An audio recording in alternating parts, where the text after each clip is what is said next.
एक ऐसी अजीबो-गरीब शादी पेश आई जिसने न सिर्फ खानदानों बल्कि मेहमानों को भी हैरत में डाल दिया। सब कुछ बिल्कुल ठीक चल रहा था, बारात, डांस, रसूमात, सेल्फियां, लेकिन ससुराल पहुंचने के सिर्फ 20 मिनट बाद दुल्हन ने ऐसा पलटा मारा कि सब हक्का बक्का रह गए। भारत की रियासत उत्तर प्रदेश में एक शादी की तकरीब के दौरान मुंह दिखाई की रस्म जारी थी कि दुल्हन अचानक उठकर बोली, मेरे माँ बाप को बुलाओ, मुझे वापस जाना है। जब वजह पूछी गई तो उसने साफ कह दिया, दूल्हा काला है, मैं ये शादी नहीं चलाऊंगी। बस फिर क्या था, घर वाले, मोहल्ले की खालाएं, हत्ता के दुल्हन के वालिदैन भी उसे मनाने लगे, मगर दुल्हन एक न मानी। मामला इतना बिगड़ा कि पूरा सीन पंचायत तक पहुंच गया, जो तकरीबन 5 घंटे तक रिलेशनशिप काउंसलिंग करती रही। आखिरकार दोनों खानदानों ने सोचा कि बेहतर है सब कुछ यहीं खत्म कर दिया जाए। पुलिस का कहना है कि ये मसला हमारे नोटिस में आया, लेकिन किसी ने शिकायत दर्ज नहीं करवाई और पंचायत में ही बाहमी रजामंदी से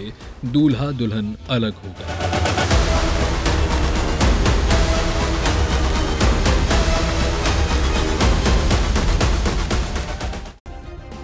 सब्सक्राइब करें और बेल दबाएं ताकि कोई खबर रह न जाए।